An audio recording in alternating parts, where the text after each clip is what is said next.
The night was damp, the city streets slick with rain reflecting the harsh glare of streetlights. Officer Daniels and his partner, Officer Green, had been patrolling a quiet neighborhood for hours. A sense of boredom mixed with a casual arrogance settled over them. They were laughing about a minor dispute at the precinct, joking about how little respect civilians had for the law. Then, a man appeared at the edge of their patrol route. Tall, composed, and walking with a calm purpose, he was dressed in a crisp suit, a briefcase in hand, seemingly out of place in the rain-soaked alleyways.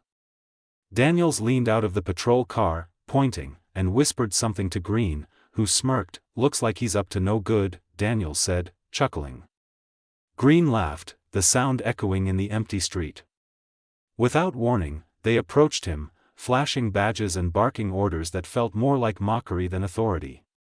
"Evening, sir. Mind telling us what you're doing here?" Daniels asked, voice sharp but laced with amusement. The man paused, raising his hands slowly, not in fear, but in a gesture of composure. "Good evening, officers. I'm just walking home from work," he replied evenly, his voice calm, measured, not a trace of panic. Daniel's smirk widened. "Walking home, huh? At this hour? In this part of town? You don't look like you belong here." Green laughed, nudging Daniels, adding, "Yeah, looks suspicious to me. Let's see if he's carrying anything funny." Without real cause, they demanded ID. The man complied immediately, producing his driver's license and professional ID card. Daniels glanced at it, then back at the man, trying to hide his irritation that nothing incriminating existed. Green couldn't stop laughing, making snide remarks about the man's appearance and demeanor, when it stretched into tension-filled ridicule. The officers whispered to each other, snickering while the man stood quietly, never raising his voice, never showing fear. "You're under arrest," Daniels finally declared, the words heavy with condescension rather than authority. They cuffed him, laughing as if the scene were a comedy skit. As they escorted him to the patrol car, the man's calm eyes met theirs, unshaken, almost unnerving. "Officers," he said softly, "I trust this will be a straightforward procedure." His tone carried authority, not theirs, but unmistakable command, as if he were already in control of the situation in a way they didn't yet comprehend. The laughter in the car echoed off the walls of the night. The officers joked about the absurdity of the arrest, oblivious to the fact that the man they had mocked and detained was not only composed but connected to the very system that could, and would, turn the tables on them. By the time they reached the precinct, the man's patience had not faltered. Every smirk, every joke, every whisper behind their hands was noted, catalogued in his mind with precision. He said nothing more than necessary, yet each word he spoke was deliberate, carrying the weight of calm intelligence. Inside the station, Daniels and Green continued their mockery, sharing quips with colleagues about the man who thought he could walk around like he owned the place. But the man's silence spoke louder than their laughter. He had already begun a quiet calculation, a step-by-step mental plan that would ensure accountability, exposure, and reversal, all without a single outburst. Outside the window, the rain continued to fall, masking the tension that had silently shifted. The officers thought they controlled the moment, the narrative, the man himself. Yet in those unspoken, precise minutes, the balance of power had begun to tilt, ever so slightly, but unmistakably. The following morning, the precinct hummed with routine, phones ringing, officers moving briskly, paperwork stacking on desks. Daniels and Green recounted their arrest of the suited man from the previous night, still chuckling over what they considered a small victory. Their colleagues laughed along, shaking their heads at the apparent audacity of someone so calm under arrest. Meanwhile, the man sat quietly in the interview room, hands folded on the table. He spoke only when necessary, answering questions precisely, never raising his voice, never showing agitation. Each word was deliberate, each movement calculated. To any casual observer, he was compliant, almost docile, but beneath the surface, he was observing, remembering, and plotting. He had no intention of letting the officers' mockery slide. The way they had laughed while slapping cuffs on him, the jokes whispered behind their hands, the smug smirks, he catalogued it all. He noticed the minor things, the way Green tapped his fingers when annoyed, the slight twitch in Daniel's left eye when frustrated, the way the officers unconsciously revealed their biases and blind spots. By mid-morning, the man requested a call to his attorney. It wasn't a simple procedural request, it was a tactical move. The attorney, well-versed in criminal justice and authority accountability, understood the implications immediately.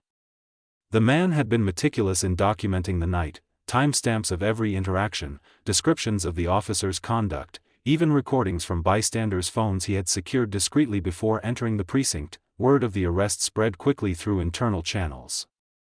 Colleagues joked openly, not realizing that the man's connections and understanding of the legal system ran deeper than any of them could imagine. He had been a judge's clerk in a previous role, deeply familiar with the law, procedural vulnerabilities, and the ways to navigate them without tipping his hand too early. Throughout the day, Daniels and Green continued their casual arrogance, unaware of how each comment, each laugh, was being noted. "Can you believe he kept calm like that?" Green said to a rookie. "I thought for sure he'd lose it when we cuffed him." Daniels laughed. "Some people just have a weird nerve. Doesn't make them innocent." The man's presence in the holding cell, or rather, his calm, controlled presence, started to unsettle some of the officers who noticed how unflappable he was. Unlike previous detainees who struggled, argued, or showed fear, he displayed quiet confidence. It was unnerving without being confrontational. By late afternoon, his attorney arrived, reviewing the arrest report and highlighting inconsistencies, minor procedural errors, vague descriptions, and the officer's reliance on subjective suspicion. The lawyer suggested a civil complaint for harassment and a request to have the officer's conduct reviewed by Internal Affairs. But the man went further. He had a private meeting with a judge he trusted, presenting the documented evidence of the officer's unprofessional behavior. Daniels and Green, meanwhile, were still unaware that their actions were already being traced into a web of accountability. They joked about promotions, laughed about the man's calm demeanor, and even boasted to colleagues about how smoothly they had handled the situation. But in their overconfidence, they were blind to the meticulous record-keeping that would become the foundation of their undoing. By evening, the atmosphere in the precinct had subtly shifted. Whispers began circulating. Officers who had noticed the man's demeanor and the thorough documentation sensed something unusual. They whispered to each other about his calmness, the strange authority he seemed to command without raising his voice. Some even mentioned that he had requested certain formalities be followed, as if he already knew the consequences of deviations. The tension escalated quietly. It wasn't visible to Daniels or Green, they were still caught in their arrogance, but the precinct itself began to feel the ripple of impending accountability. The man's calm persistence, his strategic patience, and the careful gathering of evidence had transformed what seemed like a minor arrest into the beginnings of an unraveling chain of events. By nightfall, the man was released on his own recognizance. Daniels and Green walked him out with smirks intact, believing the matter closed. "See you around, suit guy," Green called, still laughing. Daniels added, "Next time, try to stay out of trouble." The man nodded politely, his expression serene, almost imperceptibly satisfied. Every detail had been noted, every slight remembered. And as he walked away, he was already planning the next day, the day when the balance of power would shift. Quietly but irrevocably, the escalation was complete. The officers' hubris, their laughter, and their disregard for protocol had set the stage for a reversal that would come swiftly and unexpectedly.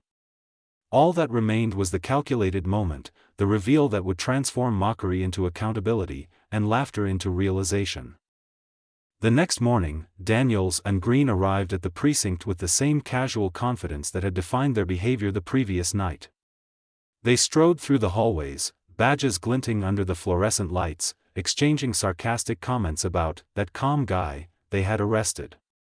To them, the night had been nothing more than a minor entertainment, a routine show of authority over someone who posed no real threat, but the precinct had a rhythm, and in that rhythm, small missteps were never lost. Daniels and Green began their shift by reviewing other arrests, entering reports, and making minor decisions about patrol assignments. Their arrogance dictated their actions, shortcuts in paperwork, dismissive responses to complaints, and casual disregard for procedure, they assigned themselves to a high-profile case that required careful documentation, confident that their experience and authority would carry them through. Daniels, impatient and overconfident, bypassed key checks in the system. Green made assumptions about suspects based on appearance and prior encounters, ignoring protocol and relying on instinct. Together, they created a chain of small misuses of authority, each moment compounding the impression that they could act above the rules. At one point, a civilian arrived to file a complaint about a minor incident, and Daniels waved him off with a sarcastic remark. "Don't waste my time," he said. Green laughed, muttering under his breath about how people never knew when to stay quiet. The man they had arrested yesterday, still fresh in their minds as an amusing anecdote, was an unspoken shadow over their hubris, though they had no idea of its lasting impact. Internal Affairs had begun noticing patterns. Reports flagged inconsistencies in Daniels and Green's previous arrests. Minor procedural violations, unchecked biases, and even documented laughter at the expense of detainees were surfacing. The officers remained unaware, operating under the illusion that their authority insulated them from scrutiny. Their misuse of power had become habitual, an invisible force field reinforced by overconfidence and the belief that the system would protect them. In the field, the arrogance continued. Daniels pulled over a driver for a minor traffic infraction and treated the individual with exaggerated authority, questioning motives unnecessarily, prolonging the stop, and laughing at nervous compliance. Green filmed the encounter on his phone, joking that it would make a great story for the precinct's internal newsletter. Both officers were blind to the optics, the way their actions were being noticed, discussed, and remembered by those who were quietly observing them. Back at the station, their reports were sloppy, biased, and full of subjective language. They dismissed witnesses' accounts when inconvenient, ignored evidence that contradicted their assumptions, and documented events in a way that painted themselves as infallible. Their misuse of authority was no longer just an attitude, it had evolved into a pattern, a series of deliberate omissions and exaggerations that undermined the credibility of the very office they claimed to uphold. Meanwhile, the man from the arrest was preparing quietly. He had spent hours reviewing the night's events, cross-referencing legal procedures, and mapping out how the officers' actions had violated not only protocol but civil rights. He recognized the habitual nature of their misuse of authority. Every small overreach, every dismissive gesture, every laugh at someone else's expense formed a chain, an unbroken link that could not be ignored. Once exposed, that he didn't confront them immediately. He waited. Each officer's arrogance, each procedural misstep, added to the eventual weight of their exposure. The calm patience he had maintained during his arrest now translated into strategic planning. He scheduled meetings, collected additional evidence from witnesses, and ensured that every recorded detail, from the patrol car dash cam to the subtle comments whispered in the precinct hallways, would be undeniable. By mid-afternoon, Daniels and Green were reviewing surveillance footage from a previous arrest, confident that their interpretation would be unquestionable. Yet, in their casual scanning, they failed to notice key details: a camera angle that showed unnecessary force, a recorded conversation that exposed bias, and, most importantly, a timestamp that aligned perfectly with the night of the man's arrest. The stage was set. Their authority had been misused repeatedly, casually, and with impunity, or so they believed. Every laugh, every shortcut, every disregard for protocol had been a building block in the foundation of their eventual reckoning. And every move had been quietly documented by the very man they had mocked, ensuring that the power dynamic could, and would, be reversed with precision. By evening, the precinct hummed as usual, officers leaving in staggered shifts, unaware that the calm intelligence of one man had already begun to unweave their carefully constructed sense of control. Daniels and Green celebrated minor victories, oblivious to the meticulous plan already in motion, a plan that would expose every misuse of authority with undeniable clarity. Their arrogance, their hubris, their casual dismissal of procedure, they had built the very trap they were about to fall into. The following morning, Daniels and Green arrived at the courthouse, expecting the usual routine hearings, routine authority, and routine compliance from those who appeared before them. They were unaware that the man they had mocked, cuffed, and dismissed the night before had secured a hearing, a formal proceeding where he would not only testify but oversee the outcome. As they entered the courtroom, a hush fell over the small chamber. Judges, clerks, and court staff watched with a subtle tension that the officers could not immediately identify. The man was already present at the bench, dressed impeccably, his posture calm, his expression measured. He did not rise or gesture theatrically, he simply sat, reviewing documents with the quiet authority of someone who commanded not by volume but by presence. Daniels exchanged a nervous glance with Green. Something about the setting, the calm attention of the room, and the man's composed demeanor unsettled them. Yet they masked it with their usual bravado. "Looks like he's just here to watch," Green whispered, though even he couldn't suppress the faint edge of unease in his voice. The courtroom clerk called the session to order, and the man rose, not with aggression but with professional precision. "Your Honor," he began, addressing the presiding judge, "I am here to present documented evidence of misconduct by officers Daniels and Green during my arrest last night. The actions recorded and reported are in direct violation of civil procedure and departmental policy." Gasps rippled quietly through the courtroom. Daniels and Green stiffened, realizing for the first time that this was not a routine proceeding. The calm authority in the man's voice, combined with the thorough documentation he presented, video footage, timestamps, witness statements, and precise legal references, stripped away their assumed power. They were no longer the enforcers, they were the accused. The judge reviewed the evidence with a critical eye, nodding at each corroborating detail. "This is a clear demonstration of procedural violations," the judge said. "Officers, you were entrusted with authority, yet your actions reflect a misuse of that trust. You will answer for these actions under departmental review and the law." Daniels attempted to speak, to explain, to deflect, but the courtroom was silent except for the man's calm interjections. Each word he spoke dismantled their defenses, revealing arrogance, bias, and procedural neglect without ever raising his voice.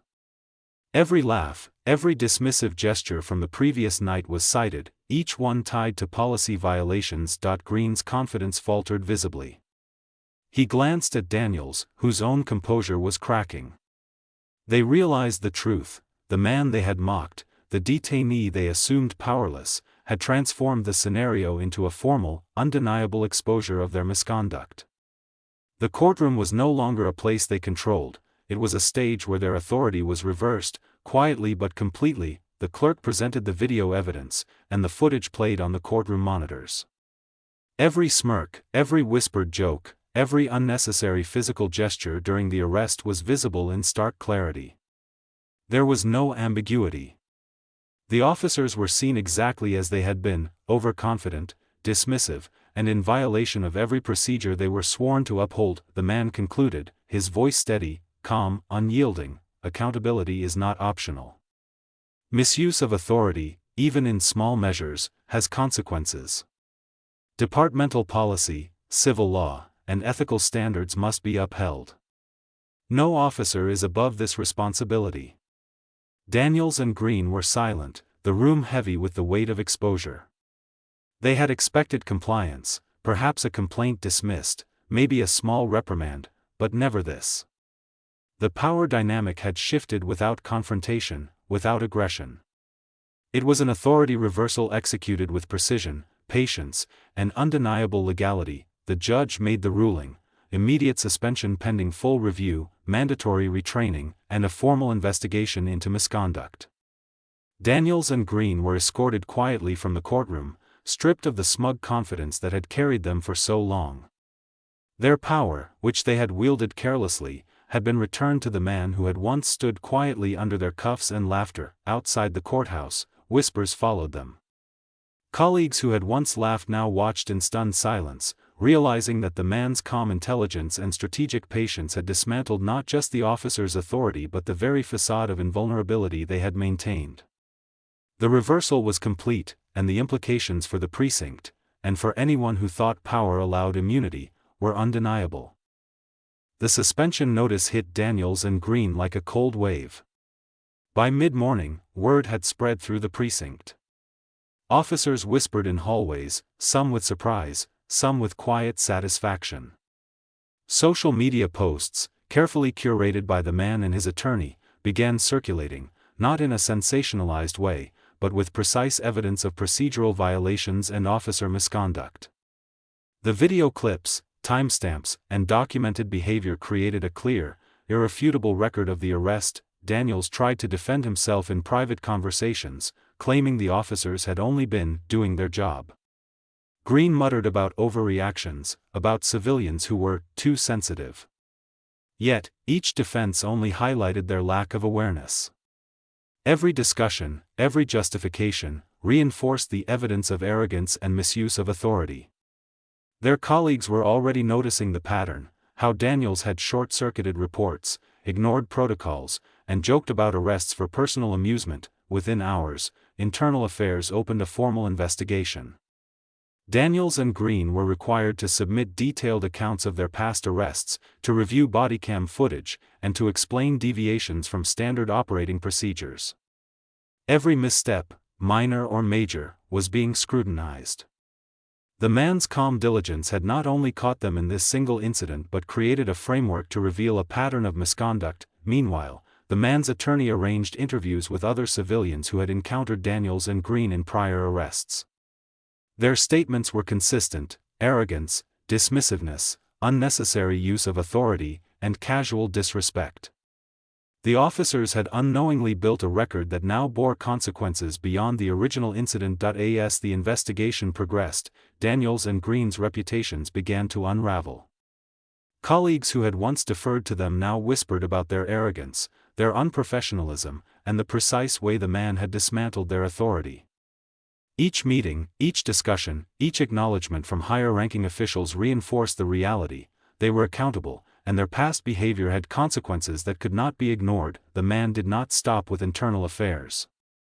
He filed a formal complaint with the city's oversight board, providing every detail: the laughter during the arrest, the mockery, the careless documentation, and the procedural violations. It was methodical, professional, and impossible to dismiss. He never raised his voice, never resorted to theatrics. The impact came from evidence and meticulous strategy, not from aggression or dramatics. Daniels and Green began receiving letters and notifications about required training sessions, reassignment considerations, and potential legal repercussions. Their peers, once amused by their arrogance, now regarded them with caution. The officers who had once laughed at the man's calm demeanor now felt a subtle unease. Power had shifted, and the consequences were real. Media outlets, local and regional, picked up the story. Headlines emphasized accountability: officers suspended after civil rights violations exposed, routine arrest leads to unexpected reversal of authority, man's calm strategy exposes abuse of power. The man's patience and precision had turned an ordinary arrest into a case study in procedural accountability and justice. By the end of the week, Daniels and Green had been called to multiple hearings, required to submit written apologies, and subjected to detailed reviews of their prior conduct. Promotions were halted, commendations revoked, and future assignments contingent upon successful completion of retraining programs. Their social standing in the department, once unassailable, was now fragile and scrutinized. Through it all, the man remained calm. He did not gloat, did not escalate. He allowed the system to function as it was intended, guided by evidence and procedure. Each step of the process reinforced that justice does not need theatrics, it requires clarity, diligence, and unwavering adherence to principles. Daniels and Green eventually realized that their own arrogance had led to a slow, inexorable dismantling of their perceived authority. Every shortcut, every mockery, every casual violation had been catalogued. Their attempts to laugh off the consequences were futile. The system had been engaged, not by force, but by intelligence, patience, and meticulous attention to detail. By the end of the month, the officers had been reassigned, suspended, and required to undergo extensive retraining. The message to the precinct was clear: misuse of authority carries consequences, and no badge, rank, or prior experience grants immunity from accountability. The man, once mocked and cuffed, had become the embodiment of calm power, professional authority, and precise justice. The fallout from the incident did not stop at Daniels and Green. The man's meticulous documentation and calm, unwavering approach sparked a broader review of precinct practices. Internal Affairs, now fully engaged, worked with city officials to examine not just the single arrest but patterns of behavior that had gone unchecked for years. Policies were scrutinized, protocols reinforced, and a culture of accountability slowly began to replace complacency. The department implemented mandatory training sessions focused on civil rights, proper arrest procedure, and professional conduct. Officers were taught to document interactions with precision, to respect procedural standards, and to recognize that every action carried potential consequences. The training emphasized that authority was a responsibility, not a privilege, and that arrogance could no longer shield misconduct. The man continued to participate, not as a figure of vengeance but as a consultant and witness. He provided insights into how minor abuses of authority often escalated into systemic issues. His calm presence and professional demeanor set the tone. Accountability is effective not through aggression, but through diligence, evidence, and adherence to principles. Public trust, shaken by the viral exposure of the officer's behavior, began to be restored slowly. The city held community meetings where officers listened to citizens, answered questions, and demonstrated transparency in procedures. Video evidence from body cams and public interactions became standard practice, ensuring that the department's actions could be reviewed and held accountable. Policy changes were not just procedural, they were cultural.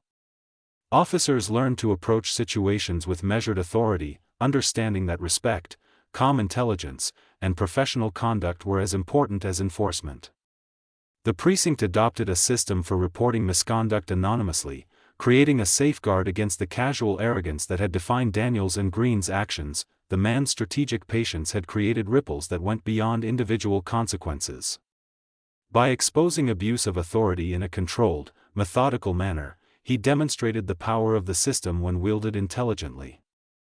The reforms ensured that future officers would understand the gravity of their actions and the permanence of accountability. Even within the department, colleagues began referencing the case as a benchmark. Training sessions repeatedly highlighted the incident as an example of how unchecked arrogance, casual bias, and procedural shortcuts could lead to consequences that were slow, precise, and irrevocable.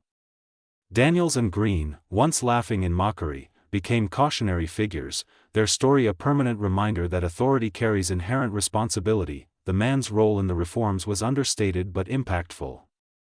He never sought public recognition or dramatics. His influence was felt through the structural changes, the reinforced protocols, and the culture of accountability that began to take hold. Officers learned, quietly but indelibly, that calm intelligence, meticulous planning, and adherence to justice were far more powerful than any display of force or dominance. By the end of the reforms, the precinct was transformed. Procedural errors were minimized, officers were more conscious of their conduct, and a system of checks and balances ensured that no one could assume authority without accountability. The ripple effect of one calm man's strategic patience had reshaped the culture, instilling a lasting commitment to justice, fairness, and professional responsibility. Weeks later, the precinct had a different rhythm. The echo of laughter and casual arrogance that once filled the hallways was replaced by a quieter, more deliberate pace. Officers moved with awareness, understanding that every interaction carried weight, and that the rules of accountability were not optional, they were inevitable. Daniels and Green no longer commanded respect, their confidence had been replaced by cautious compliance. They were reminders, silently present, of the consequences of arrogance, of the power of methodical patience, and of the fact that justice does not require violence, it requires clarity, evidence, and integrity. The man who had been cuffed, mocked, and underestimated now embodied the calm authority that comes from knowing the law, respecting the system, and allowing truth to unfold. Outside the courthouse, the city felt the shift too. Citizens saw the effects of accountability, the enforcement of procedure, and the tangible consequences for those who misused power. Trust, once strained, began to return, grounded in the knowledge that authority could be challenged, and that fairness could prevail. The man's quiet victory was not about revenge, it was about restoration. It was about showing that intelligence, patience, and adherence to principles could dismantle arrogance without aggression.